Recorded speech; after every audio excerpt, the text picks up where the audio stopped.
All right, Shabbos, say good morning. Let us begin. Baruch Hashem, we have many sponsors for today to thank our Daf Yomi sponsors, to thank our Talmud Torah sponsors for the month of Elul, Avraham and Shaindy Kelman, for dedicating all of the Shurim and Drashos this month in memory of their parents. We hope that in the merit of our Talmud Torah, the Neshamas will have an Aliyah and the family a Nechama. To thank our Week of Learning sponsors, Jesse and Rivkah Meyerowitz, in honor of the birth of a baby boy, to Shmuel and Shira Artman. Mazel Tov to the Artmans, mamish just yesterday evening. And our Daf Yomi sponsors for today, Ari and Shoshana Lerner, wishing a Mazel Tov to Shmuel and Shira Artman on the birth of a baby boy, and wishing health and Mazel to the mother and baby. We wish the Artmans a Mazel Tov. They should be Succah to be machnis their son Rabbi Silber Avinu Bismano, and be Zocha Meres Hashem lachnus to the Torah lechuppah ulemaisim tovim. All right, with that, let us begin. Let us begin. So I'll say a lot to do today. Baruch Hashem. Let's pick up. So first of all, thank you to Rabbi Kalman Akiva for giving shir over the last couple of days. Always an incredible treat. Baruch Hashem. To have him be a wonderful Mamala Makom. So we'll see with that. Let us begin. Today's daf is Mem Tes 49. We have an incredibly exciting daf ahead of us today, and let's pick up Emir Hashem with, I believe you left off 4 lines down from the top in Mem Tes Madaf, correct? Eight lines down. Good. We'll start 4 lines down. Emir Hashem. Good. I don't want to miss out. All right. So let's pick up. Emir Hashem. Am Rabbi Yochanan. So we'll say 4 lines down from the top. Am Rabbi Yochanan. Shisin misheshes imebereshes nivru. The shisin. So remember again, we've spent an extensive amount of times focusing on the mizbeach, specifically again for the wine and for the libations, for the nesachim. There were 2 bowls. The Mishnah told us 2 silver bowls on the left-hand corner of the mizbeach, and those bowls emptied into shisin. Shisin are these holes on the mizbeach which emptied into a cavity. A fundamental machlokes as to exactly what happened with the shisin. Did the shisin extend all the way into the tehom? We'll discuss this again today. Did they extend all the way into the depths of the earth, or did they empty into some type of receptacle, as we'll discuss? So Rabbi Yochanan, shisin misheshes mebereshes nivru. The shisin were created during the 6 days of creation. Shene Emar. The Gemara over here quotes the pasuk from Shira Shirim. Chamuke yirechayich kimo chaloim maaseh yedei aman. Maaseh yedei aman. So the pasuk literally says, Chamuke yirechayich literally means your rounded thighs. Kimo chaloim are like jewels, maaseh yedei aman, are literally the work of a craftsman. What does this mean? Chamuke yirechayich, what does it mean, your rounded thighs? Elo hashisin. This refers ultimately again to the shisin. Kimo chaloim, what does it mean, kimo chaloim? Shemechulalin the yardin ad hatahom. That literally again, they're hollow and they extend all the way down into the tahom. Maaseh yedei aman, they are the work of a craftsman. Zu maaseh yedei umnaso shel HaKadosh Baruch Hu. This is the handiwork of the Ribono Shalom. So we'll say, this is a very fascinating Gemara, because what does this mean? In other words, the shisin are interesting, but what exactly does this mean, that the shishas were created misheshes and bereshis? So first of all, everything's created misheshes and bereshis, right? Everything, but the shisin were in the mizbeach. So what does this mean? Ultimately, again, that the shisin were created during sheshis and bereshis. It's just strange. First of all, I'll say in general, whenever you see Chazal employ this lashon of something created during sheshis and bereshis, that means that this item is of pivotal importance. Like the Mishnah Perkei Avos that says, the Asar Dvarim, the 10 things that were created Ben Hashmashas on Friday afternoon, the sheshis and bereshis. These are things that were necessary for pivotal events in the world. Pia Asan, right? The mouth of the donkey, the staff of Avraham Avinu, the Chamor of Avraham Avinu. So what does this mean? The shisin were created during sheshis and bereshis. So 2 possibilities. Possibility 1 is that what the Gemara is telling us is that the Beis HaMikdash itself is part and parcel of the fabric of creation.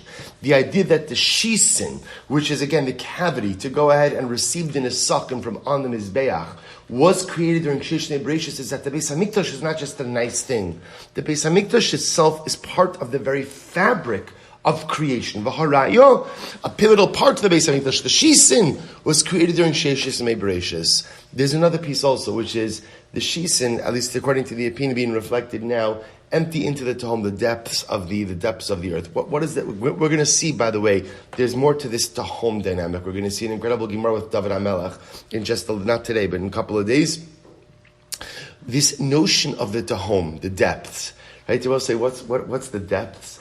So the depths are these great cavities inside of the earth, representing the idea that in life there is so much more than meets the eye. The shisen empty into this place that we don't even know, that we don't even understand. When the Gemara says that the shisen were created during Sheshis and Mebereshis, what Chazal are trying to express to us is there is so much more to life and so much more to the world and so much more to the tachlis, to the plan of the Ribono Shel Olam that meets the eye, that we don't see. Sometimes in life we think we have it all figured out. I think I know everything. I see all the pieces, I see all the players, I know how everything works out, and I don't. And one of the most important pieces in developing a proper emunah is a recognition that there's a tahom, there's a great chasm, right? There's a great void that exists that houses the Ribono Shel Olam's plan that I don't know. And I have to humble myself to that reality that I don't have all the answers. I won't have all the answers. The shisin nivru mishesh nebreshis. So what happens? Can you imagine this? You're the Kohen. You pour your yayin, right? You pour your wine into the silver bowl, and where does it go? I don't know. Couldn't tell you. I know it goes down that hole. And then where does it end? No idea. What a humbling experience. What a humbling experience for man who is accustomed to having the answers to everything. Ask the Kohen Gadol, where does the wine go? I don't know. And that ability to say, I don't know, like the Gemara says, Lamad Lashon Chalomar Eini Yodea. Teach your tongue to say, I don't know. The ability to say, I don't know. The ability to say, I don't understand. The ability to say, I don't have to understand how HaKadosh Baruch Hu runs his world or why or how he does things. That nekuda of humility is necessary for emunah, necessary for successful living. Turn to the Rabbi Shmuel. Bereshis. Al tikri bereshis, ela barashis. So we'll say, again, same idea. The Gemara says, it's not bereshis, but bereshis, but the first word in the Torah. It's not bereshis, it doesn't mean in the beginning, rather, what does it mean? Barashis. Kadosh Baruch Hu made the shisin. Really? The first thing the Torah Kedosha teaches us is that God made the shisin? That's like the most important lesson that the Ribono Shel Olam needs to lead with, elamai, if you understand the hashkafa of the shisin, which is, there's a great chasm, there's a great void, there's a lot that happens underneath the surface that we don't know. The ability to accept the fact that HaKadosh Baruch Hu runs the world, and I often don't understand how he runs it, why he runs it, why he does what he does. The ability to accept that is the only way to hold on to your emunah in the midst of all different types of life circumstances. So yes, the first thing the Torah Kedosha teaches us is Barashisin. That's the first lesson in the Torah. Incredible. Tanya, Rabbi Yossi Omer, Shisin Mechulalim v'yardin adat home. So here Rabbi Yossi says it explicitly. The Shisin are a hollow cavity and go down all the way until the Tahom. And I will say, we will discuss later on what exactly is in the Tahom. Right? Tahom literally means, the abyss. The abyss. We'll discuss what is there. Shnei Amar, Ashir no. The Gemara quotes the pasuk from Yeshaya, Ashira na liyedidi shiras dodi lekarmo. Here, so let me read. Ashira na liyedidi. I will go ahead and now sing to my beloved. Shiras dodi lekarmo. Kerem haya liyedidi. Bekeren ben Shemen. My beloved one had a kerem, had a vineyard. Bekeren ben Shemen. Vayizakehu. Now Rashi says over here, Vayazkehu. Sorry, Vayazkehu means, Rashi says he put up a fence. Vayisaklehu, he removed the stones. Vayita'eu sorek, he planted vines. Vayiven migdal b'socho, he built a tower inside of it. V'gam yakev chatzav bo, and he made a vat inside of it as well. What does this mean? So vayita'eu sorek, what does it mean? He planted vines. Zel beis hamikdash. This refers to the beis hamikdash. Vayiven migdal b'socho. He built a tower inside of it. Zem Izbeach. This refers to the altar. V'gam Yakev Chatzav Bo. He made a vat inside of it. Elo Hashisin. The vat refers to the shisin.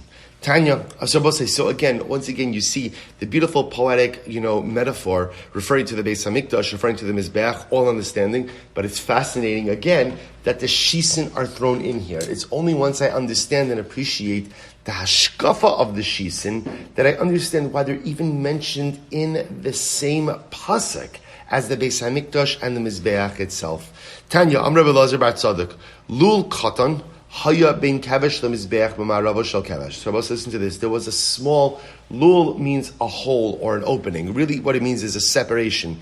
Remember again, we saw this before in Yuma. The ramp of the Mizbeach did not go flush up against the top of the Mizbeach. Right? We're talking about over here, obviously, the outer Mizbeach, right? The Mizbeach HaNechoshes, the copper altar, which was used for animal sacrifice. So the ramp did not go straight up to the top. There was a space. So on the western side of the ramp, listen to this. Once every 70 years, the young Kohanim would go into that little space over there.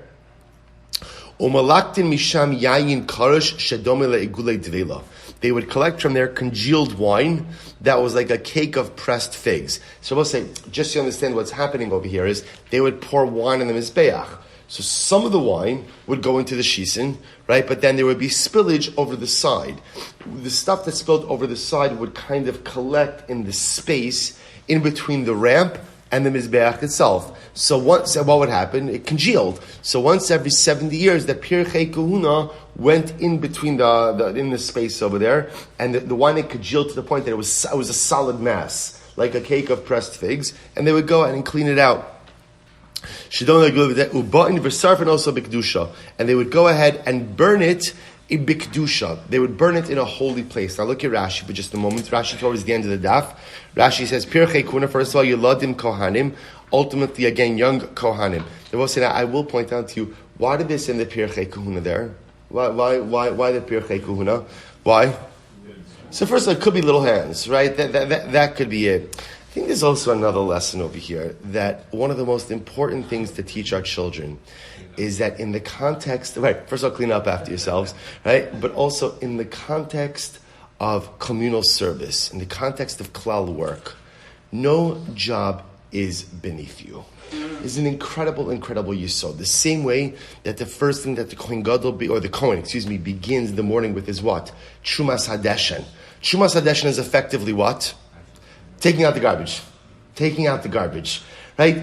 When it comes to serving your people, there's no such thing as something that's beneath me. So if it's taking out the ashes, right? Or if it's cleaning up the congealed wine, we dafka give that to the Pirchei Kuna, to the kids, to show that halacha l'maaseh again, in the service of the Ribbon Shalom, in the service of your klal, no jobs of you. I know I've mentioned this many times, that Rabbi Price, Zichron Levracha, who I never had the opportunity to meet, the previous Rav of the shul. So he used to put out there's a board, we don't use it anymore, but there's like, one of those old time, like, what are they called?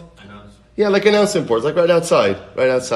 So he used to put up it's a glass case, right?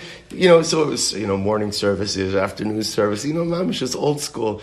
So apparently he used to put out the lettering over there. I'm sure there would have been someone else to put out the lettering, but it's something really amazing, because, often when it comes to the service of the community, we often like to be involved kind of in the high level stuff, which of course, and that's beautiful.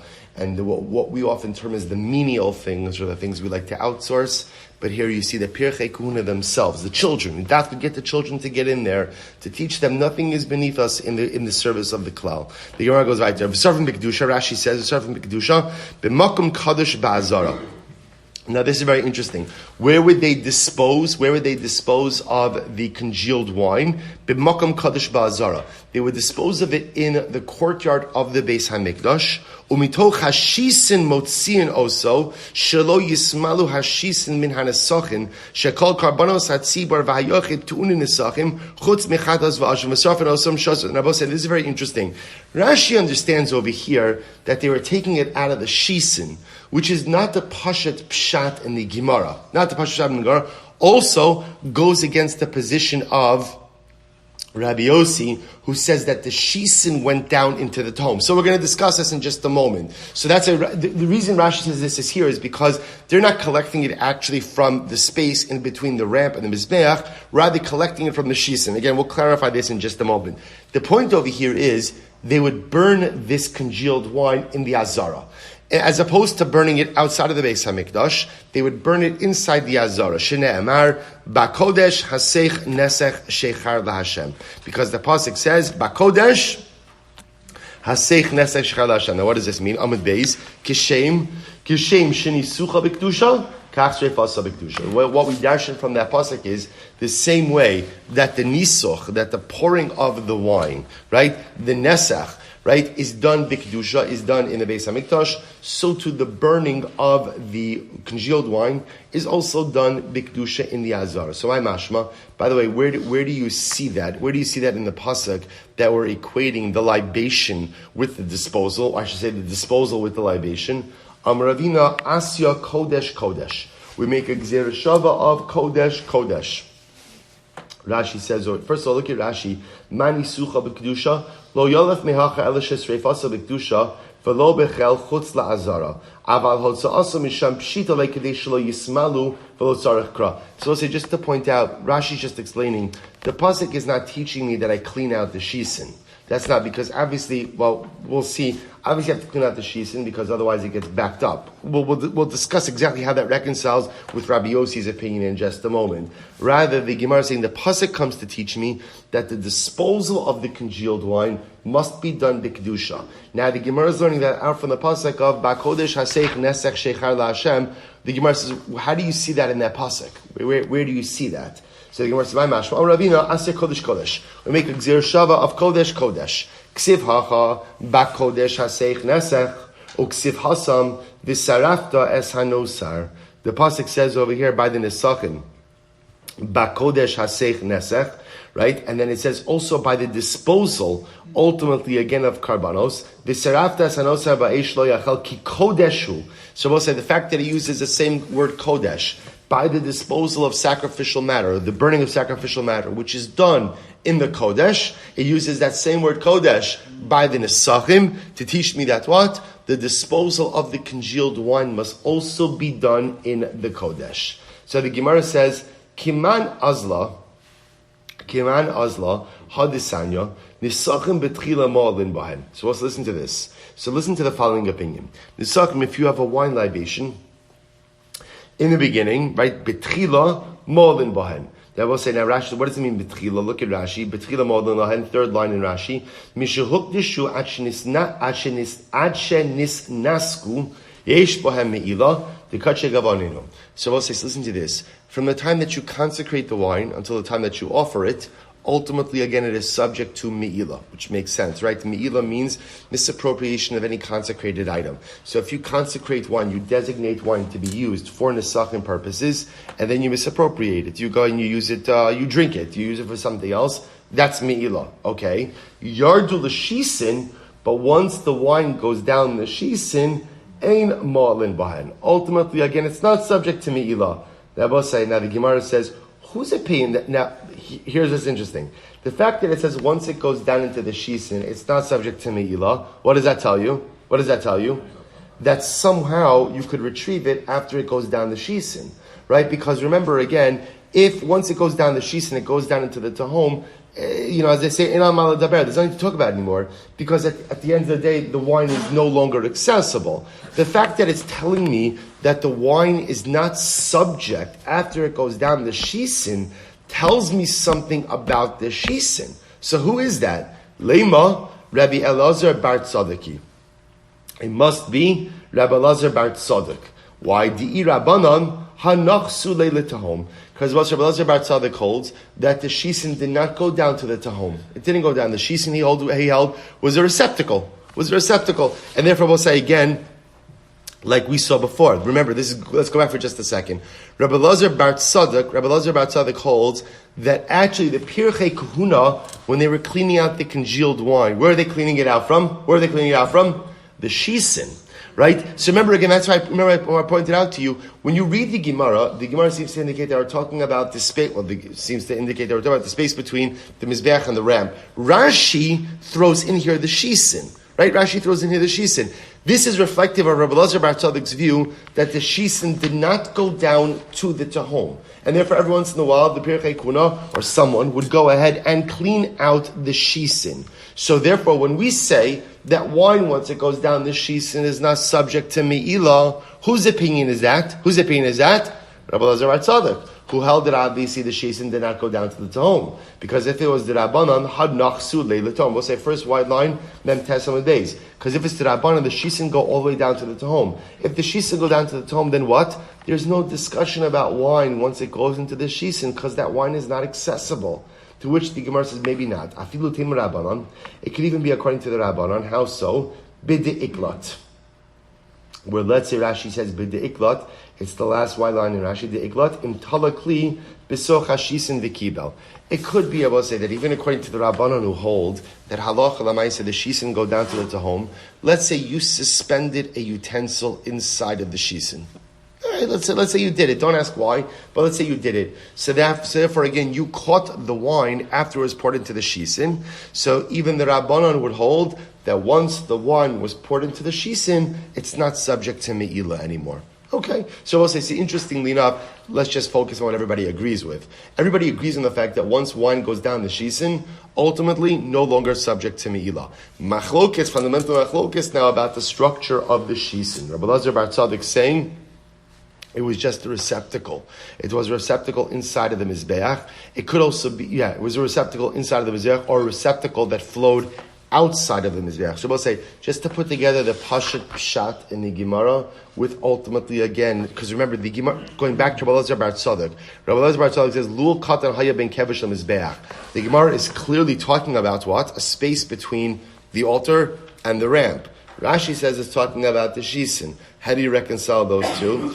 It seems to be the Pashup Shabi that according to Rabbi Elazar Bar Tzadok, there was a hole on the bottom of the Mizbeach. So you'd pour it down the Shisin. The wine would ultimately again congeal either in the Mizbeach or by the ramp over there. That's what they would clean out. That's what it sounds like. Or there was a receptacle inside of the Mizbeach itself. Either way, once the wine goes down the Shisin, no Me'ilah. No Me'ilah. Machlokes about the Shisin themselves. So the Gemara says as follows: V'ikad Amri. Others say second wide line. V'ikad Amri. Leimer Rabbanon hi v'lo Rabbi Elazar Bar Tzadok. It must be the Rabbanon and not Rabbi Elazar Bar Tzadok. How so? Di'i Rabbi Elazar, because if it was Rabbi Elazar, akati bikdusha saihu kaimi.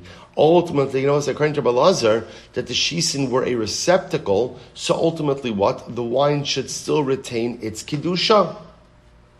It should still retain its kedusha. To which the Gemara says, "Akati bikdusha sayu kaimi." I feel ten Rabbi Elazar because we'll say, remember, according to Rabbi Elazar, why would the wine still retain its kedusha even after it's been poured into the shisin? Because if you know that the shisin is a kli, right, that means it's being held in a kli. All right, it's not a kli shari, it's not a service utensil, but it's being held in the mizbeach. So of course, if it's being held in the mizbeach, it should go and retain its kedusha. Kamashman, the Gemara says, "I feel tim Rabbi Elazar." So this is a klal we already saw before. Once something has been used for its designated sacrificial purpose, everyone agrees it's no longer subject to me'ilah. So this is very important, right? Me'ilah means something is only subject to me'ilah if it has not yet been used for its designated purpose. But halacha l'maisa, once it served this role, it's no longer subject to me'ilah. Okay, I'll say, so we could have a little of a, so again, everyone is agreeing that once the wine goes down the shisin, ultimately not subject to me'ilah. What's the fundamental machlokes over here? What did the shisin look like? Was it a receptacle inside of the mizbeach? And or ultimately again, was it an actual what was it? Was it more of a what's the right word? Not a tube, but a hollowed out cavity that led down to the Tehom. Rabbi Elazar Bar Tzadok saying it was a receptacle. The Rabbanan saying it was a hollowed out cavity that led to the Tehom. Incredible. But so again, there's more to talk about with this also. Fine. Let's go back there. Says the Gemara. So we'll say Amar Rish Lakish. So what I want to point out is something very interesting over here as well. Fine. So, let's say now, what the Gemara is going to kind of veer away from the Shisin to speak a little bit about the nature of the Nesachim on the Mizbeach itself. So this is actually a very beautiful Gemara. So Reish Lakish, Bizman shemenaskin yayin al gabi Mizbeach, when we go ahead and we pour wine on the Mizbeach, pokikin es hashisin. This is beautiful. But so when they would do a wine libation, Nesachim, pour wine on the Mizbeach, they would plug up the shisin. They'd plug up the drain, right? Why? Lekayim mashenemar ba'kodesh haseich nesech shechar la'Hashem. In order to be mekayim the pasuk, ba'kodesh in holiness haseich nesech shechar la'Hashem. My mash. What does this mean? In other words, how do you see from that pasuk that you should plug up the shisin? This is beautiful. Amar Papa shechar lashon shesia lashon sevia lashon shechris. Here's what's beautiful. The word shechar, ba'kodesh haseich neses shechar la'Hashem, is the word shechar. So the Gemara says means a couple of things. It means shtia, drinking. It means svia, being sated, and it means shichrus. Now shichrus literally means what? Drunkenness. What it means is a sense of overindulgence. So the Gemara understood over here, Chazal understood from notion of shechar, that when you pour the wine on the Mizbeach, the wine should remain there. Kind of making it look like the Mizbeach is sated, like the Mizbeach is drinking, like the Mizbeach is indulging. So, if you just pour the wine and the shisin are open, so what happens? You pour in what? Goes down the drain. Right? We're done. But if you plug up the shisin, when you do the nisachim, what happens? The wine sits on the surface of the mizbeach, creating this picture of the indulgence of the mizbeach. So the Gemara says that's the mitzvah of nisachim. Amar Rav Papa shmamina. Rav Papa says we see something very interesting from here. Ki sava inish chamra migrone sava. That apparently, we'll say this is fascinating. That when you enjoy wine, enjoyment of wine comes in your throat, which is interesting. Not on your palate, right? Not on your palate, but enjoyment of wine comes from when you swallow, when you have it in your throat.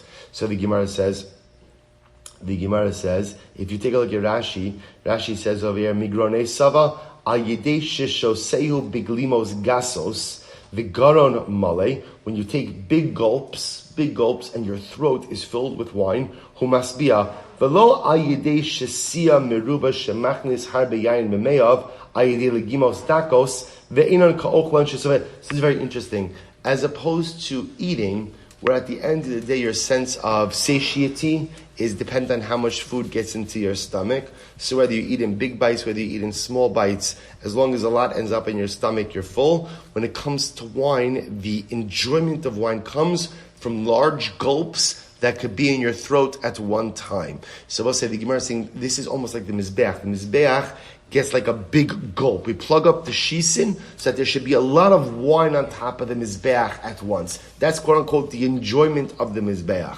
So the Gemara says, Amarava, Tzura Meirabanan, Dolonafisha Lechamra. Therefore, this is very important. That therefore, a Talmud Chacham who doesn't have a lot of wine, and Gemara is assuming maybe the Talmud Chacham doesn't have a lot of money to spend on wine. How should he drink it? Ligma Gimue. You should take big gulps of wine. Also reflective of the type of wine they had, and also today this sounds very offensive. For a good wine, you're going to take a big gulp of wine.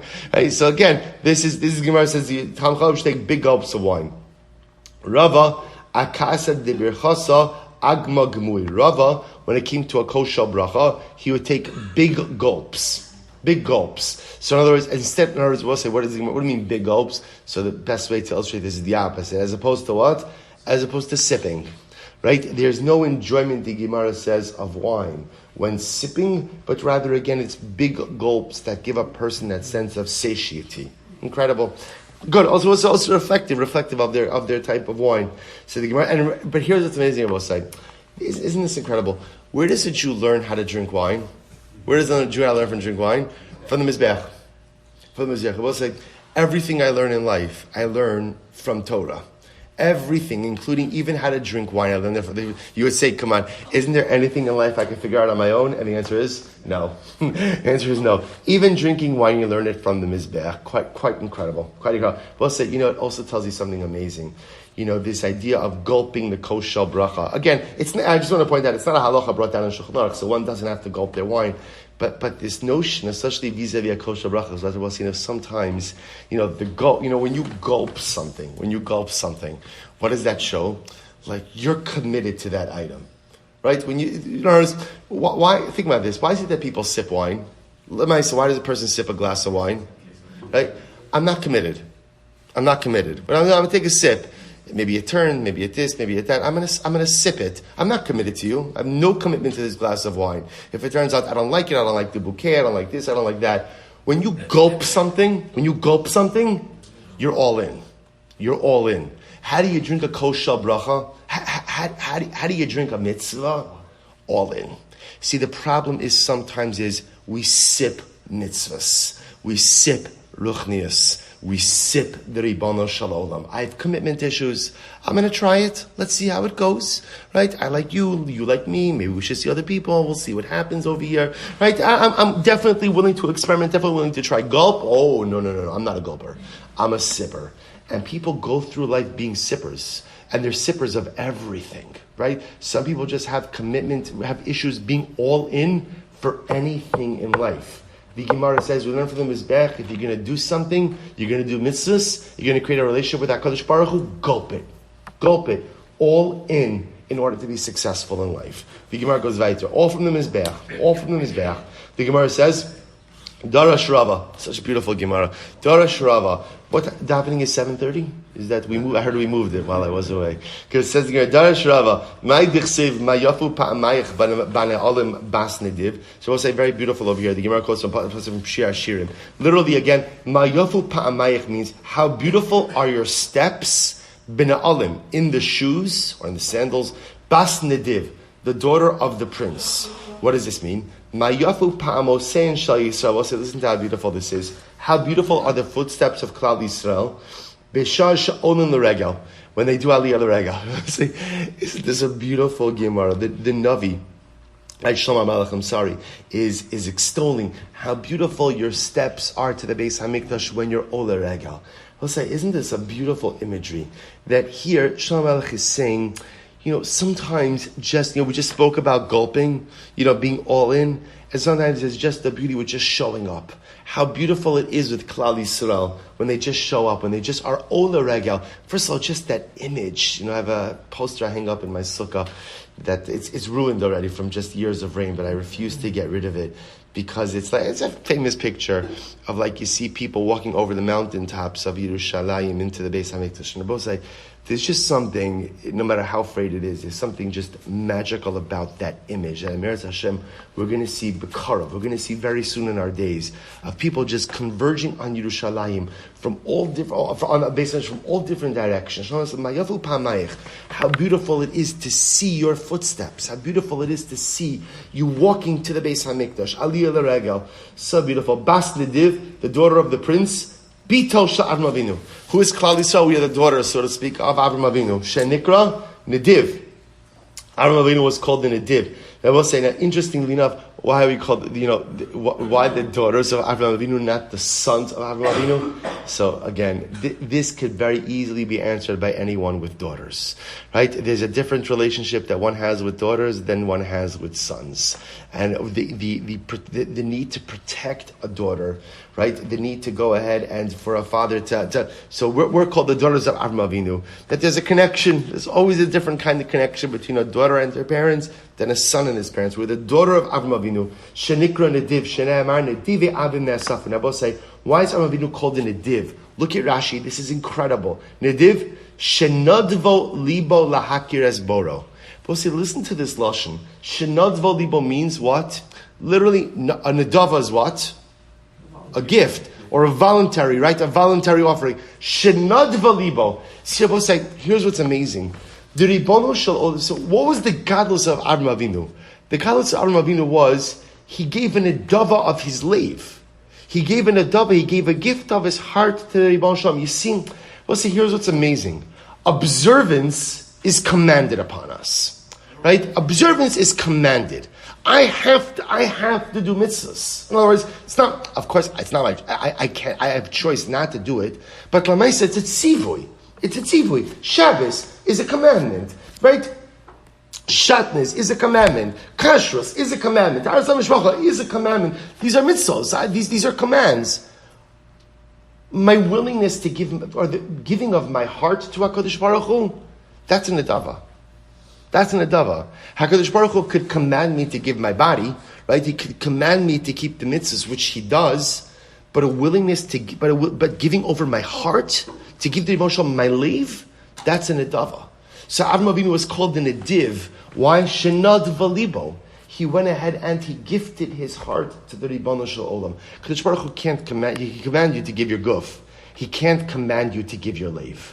That I have to decide on my own. And the greatness of Avraham Avinu, why is he called the Nediv? Shenadvo libo lahakir esboro. Because he gave the Ribono Shel Olam the greatest gift in the world. People say, what's the greatest gift I can give HaKadosh Baruch Hu? The greatest gift? My leiv. This is the Gemara. As the Chazal say, Rachmana liba bai. What does HaKadosh Baruch Hu desire more than anything in this world? My heart. My heart. My body He commands. Right? My heart He can't command. My heart is mine. My heart is mine. The greatest gift I can give the Rebbe Shalom is my heart. That's everyone is called the Nediv. It's so incredible. So the Gemara says, Shneimar Nedive Avim Ne'esafu Am Elokei Avram. So the Gemara says, literally again, the princes of the nations will gather. The nation of the, right? Am Elokei Avram. Elokei Avram, Elokei Yitzchak Yaakov. Why is Kadosh Baruch Hu identified as the God of Avram, not the God of Yitzchak and Yaakov? Elokei Avram Shayatchila Legerim. Ultimately, again, Kadosh Baruch Hu is identified as the God of Abraham. Why? Because Avraham Avinu ultimately, again, was the beginning of all converts. He was the first ger, so to speak. Now, I was saying, not only was he the first ger, but he was the first person. What the Gemara is saying is, what made him unique? He was the first person, ultimately, again, shenadva libo lahakir esboro. He was the first person who willingly gave his heart to the Ribono Shel Olam. Isn't that incredible? There were other monotheists before Avram, right? There weren't people who spread the word of HaKadosh Baruch Hu like Avraham Avinu. Avram was unique in that respect. He's not the first monotheist, right? Plenty of people before him believed in HaKadosh Baruch Hu also. But what made Avraham Avinu unique was he was the Nediv, the first person, Shenadvo libo lahakir esboro, who gave his heart to the Ribono Shel Olam. Tan Devei Rabbanan, Mai Dichsiv. It's beautiful Gemara. Mai Dichsiv chamuki yerechayich. What does it mean again? Also going back to the pasuk we saw before in Shira Shirim. Literally, again, the roundness of the thighs. Lama nimshulu divrei Torah ki yerech. Why is Torah compared to a thigh? Lomar lecha ma yerech b'seiser. Just like the thigh is a part of the body that's normally covered up. Af divrei Torah b'seiser. So too, divrei Torah should also be done. Literally, b'seiser means privately. What it means, Rabbi say, is quietly, that a person doesn't have to make a big fanfare about the fact that they learn Torah. So we'll say this is absolutely beautiful. Absolutely beautiful. So the Gemara says, look at Rashi for just a moment. Rashi says, it's almost right across in the Gemara. We'll say, the greatest way to learn Torah and the greatest kavod Torah is to learn Torah privately. Person should not go ahead and sit and learn at the highest point of the city. And a person should not teach his students in the marketplace. In other words, I will say that there's a notion that Talmud Torah takes place b'tznius. We'll see in just a moment. Talmud Torah takes place in a more private setting, just like the thigh is part of the body that's covered. So one is private about their spiritual endeavors as well. So I said, listen to this beautiful Gemara. What's the meaning of the pasuk? In Micha, said this incredible Gemara. Man, I will tell you what is good. And what HaKadosh Baruch Hu asks of you, what does God ask of you? Kimasos mishpat, perform acts of justice. Va'avas chesed, love kindness. Va'tznei leches im Hashem Elokecha. And ultimately, again, walk modestly with Hashem your God. The Bible say this is what the Ribono Shel Olam wants of us. Number one, asos mishpat. What does it mean asos mishpat? Pretty self-explanatory. Ze'adin. This refers ultimately again to judgment. Va'avas chesed, love kindness. Zu gemilos chasodim. This refers to acts of charitable kindness. What does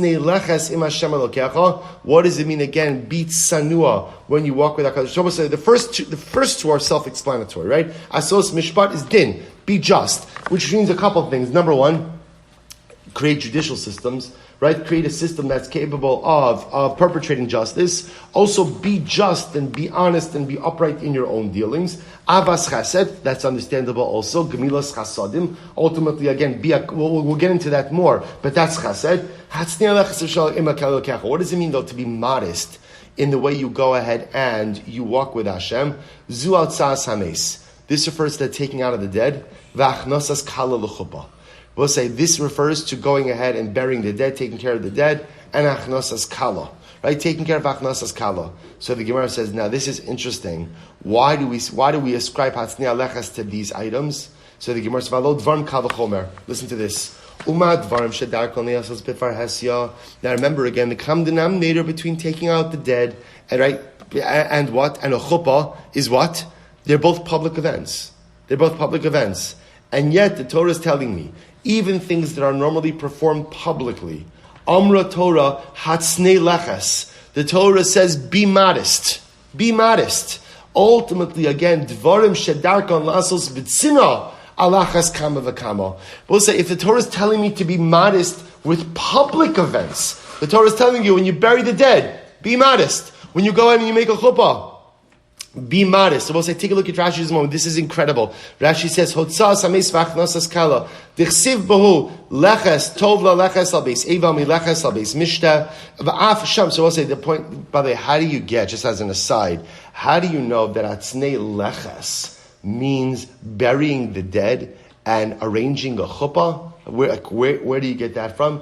Because the word leches is used both in the context of burying the dead as well as making a wedding. That's the Rashi points that out over here. Tov leches al beis evel mileches lebeis mishta. Pasuk in Koheles. So Shlomo uses the word leches by burying the dead. Leches with a chasana. So atznei leches means that even when you're performing these acts, do so modestly. Look at the rest of Rashi. Av sham tzarech atznei lisod b'mida noah. We'll say, listen to this. It means when you make a chasana, do it appropriately. Don't do it over the top. Don't do it little. Listen, midana. Have a nice suuda. Have a nice simcha. V'lo lahani kalos rosh biatzmo. So number one means don't get carried away with the simcha, but also means the way we make simchas to be tsanua, to be modest, so to speak, in the way that we make simchas. Veish omrim. Here we go. Im tzarech levaz veiz lo tzas meis ani o lachnosas kalania yaseh b'tzina. Others say that if you're collecting money for the burial needs of someone for achnosas kala, do so quietly. V'lo lema kaiman delo yod da'avdi. In other words, we'll say, don't make a big deal. If you're collecting money for these needs, don't make it. Either it means that in the performance of the levaya or in the performance of the chasana, be modest, or in the collection, be modest. So the Gemara says, also listen to this. So therefore the Gemara says, these are events, a levaya, a chasana, that are public events. So if the Navi's telling me to be modest in public events, then all the more so it means to be modest in private events as well. So highlighting, we'll say, unfortunately, all too often, we only think about the concept of tznius, right, in terms of a dress code. But the concept of tznius is most importantly in the realm of personalistic behavior. How do we conduct ourselves? It's both in public events, private events, even in our ruchnius, right? There's a notion of tznius in the way one conducts oneself spiritually. There's a notion of tznius in how we conduct ourselves with our wealth. There's this notion of tznius with how we conduct ourselves with our brachos in general. The notion of just being a little bit more of a modest, understated individual is what the Navi is trying to convey to us. Incredible. Amar Belazar, Godla Oset Tzedakah Yosem Mikala Karbanos, says these are beautiful, beautiful Gemaras. Right? Literally again, that Godla Oset Tzedakah Yosem Mikala Karbanos. One who gives tzedakah is even greater than, the act of giving tzedakah is greater than the act of performing all of the karbanos. Shene'emar Asay tzedakah u'mishpat Nivchar la'Hashem mezevach. So we'll say pretty explicit pasuk in Mishlei. Literally, one who does tzedakah and mishpat is more beloved or more chosen by HaKadosh Baruch Hu mizevach, from a karban.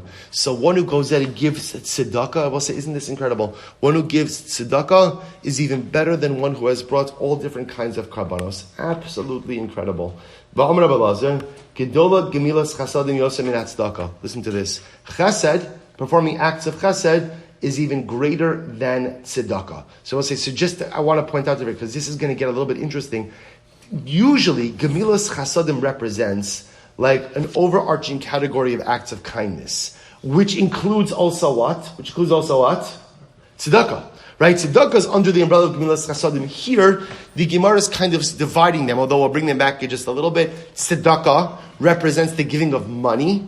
Gemilas Chasadim represents physical acts of kindness, right? Bikur Cholim, Machnosas Kala, Levayas Ameis, those type of things where I'm actually doing an act of kindness physically. So the Gemara says, Chesed is even greater than tzedakah. Shnei Amar, Zara Lachem L'tzedakah, V'katzu L'fi Chesed. So let's listen to this, because the pasuk over here, the Gemara quotes from Tehillim, that literally again, from Hosea. Ziru lachem l'tzedakah, which literally means sow, right? Or plant for you for tzedakah, kitzru lefi chesed. Harvest in accordance with chesed. So I'll say, so watch what's happening over here. Tzedakah is compared to planting, right? Chesed is compared to harvesting. Watch this. So the Gemara says, Im adozorea safek ochel, safek eino ochel. If a person plants something, he's not sure, will it flourish or won't it flourish? All right, the Gemara says, once a person is harvesting, they're certainly going to eat. So we'll say, so what's the pshat? When you give tzedakah, we'll say there's always a doubt with tzedakah. What's the doubt? Is it legit? Right, is legitimate or not? And there's, by the way, I will say, I just want to point out, if a person gives tzedakah to something that's not really a genuine tzedakah, do you get schar for that mitzvah? So you definitely get schar. Anytime you do something good, you go ahead and you get reward for that, but it's not tzedakah, right? If somebody scams me and I end up giving money to someone who doesn't need it, that's actually not tzedakah. Kadosh Baruch Hu said, try to do the right thing, but it's not tzedakah. So giving tzedakah is like planting. Did I give to a legitimate source? Not give to a legitimate source? Chesed is harvesting. Because when you perform an act of chesed, one thing is clear, which is you've unequivocally done something positive. So in this respect, there's never a suffix with Gemilas Chasadim, but there can be a suffix ultimately again with tzedakah. We'll see Chazal build, we'll have to stop over here for this for today, but we'll see Chazal build on this theme, that to a certain degree, chesed is even greater than tzedakah for a different reason. A simple reason that sometimes it's much easier to give of my money than it is to give of myself. We all know this. It's easier to cut a check than it is to give of my time, of myself, of my personalistic resources. And therefore Chazal tell us that to a certain degree, Gemilas Chasadim will even be of greater value than tzedakah. We'll stop over here for today. Don't worry, tomorrow it's a short Amud Aleph, as you can see. So we'll go through, we're not finished, incredible sugyas on tzedakah, on chesed and miras Hashem tomorrow. To be continued. Shkayach, everyone.